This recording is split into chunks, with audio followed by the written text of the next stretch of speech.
तो दिल्ली में 2 दशकों के बाद पहली बार बीजेपी की सरकार बनी है और तकरीबन 1 महीने पहले रेखा गुप्ता जी ने दिल्ली के मुख्यमंत्री पद की शपथ ली और मंगलवार को दिल्ली का पहला बजट यानी कि बीजेपी सरकार का पहला बजट आ चुका है। यहाँ पर आंकड़ों की अगर दृष्टि से बात करें तो दिल्ली में अब तक जो मैक्सिमम बजट पेश हुआ था वो 78,000 करोड़ का था। पिछले साल 76,000 करोड़ का था।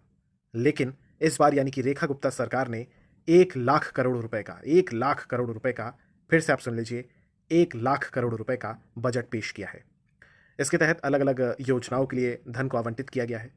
यहाँ पर मैं आपको सिलसिलेवार तरीके से बताता हूँ कि कहाँ कुछ हुआ, लेकिन उससे पहले जो फॉर्मेलिटीज़ होती हैं, जैसे कि खीर सेरेमनी का आयोजन हुआ, हनुमान मंदिर में दर्शन किए गए, कैबिनेट की बैठक हुई और फिर उसके बाद बजट पेश किया गया। तो बजट की अगर हम बात करें तो सबसे पहले यहाँ पर 9,000 करोड़ रुपए यमुना की सफाई के लिए और सीवेज ट्रीटमेंट के लिए रखे गए हैं, यानी कि पानी की कमी को दूर करने के लिए रेखा गुप्ता सरकार काफ़ी ज़्यादा गंभीर दिख रही है। इसके अलावा यहाँ पर महिला समृद्धि योजना के लिए 5100 करोड़ रुपए रखे गए हैं, जिसके तहत ही 2500 रुपये प्रतिमाह हर महिला को, जो ज़रूरतमंद महिला है, उनको दिए जाएंगे। इसके अलावा आयुष्मान योजना के तहत 2,144 करोड़ रुपए रखे गए हैं।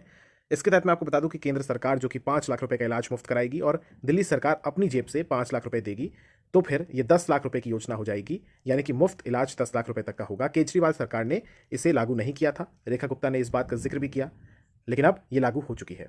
मातृत्व वंदन योजना के लिए 210 करोड़ रुपए रखे गए हैं। इसके तहत गर्भवती महिलाओं को एक साथ 21,000 रुपए दिए जाएंगे।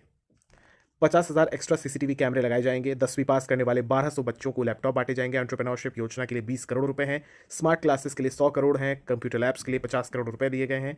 100 स्कूलों में लेबोरेटरीज यानी कि प्रयोगशालाएं खुलेंगी। अस्पतालों के लिए 1,000 करोड़ रुपए रखे गए हैं। 40 डिसेंट्रलाइज सीवेज ट्रीटमेंट प्लांट्स भी बनेंगे। इसके अलावा टैंकर्स, जो कि वाटर टैंकर्स होते हैं, उनको जीपीएस के साथ जोड़ा जाएगा।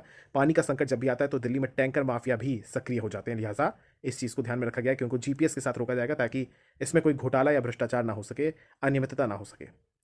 इसके अलावा गरीबों के लिए 100 जगह अटल कैंटीन्स खुलेंगी और झुग्गी के विकास के लिए 696 करोड़ रुपए रखे गए हैं और पहली बार दिल्ली में ग्लोबल इन्वेस्टर समिट भी आयोजित किया जाएगा।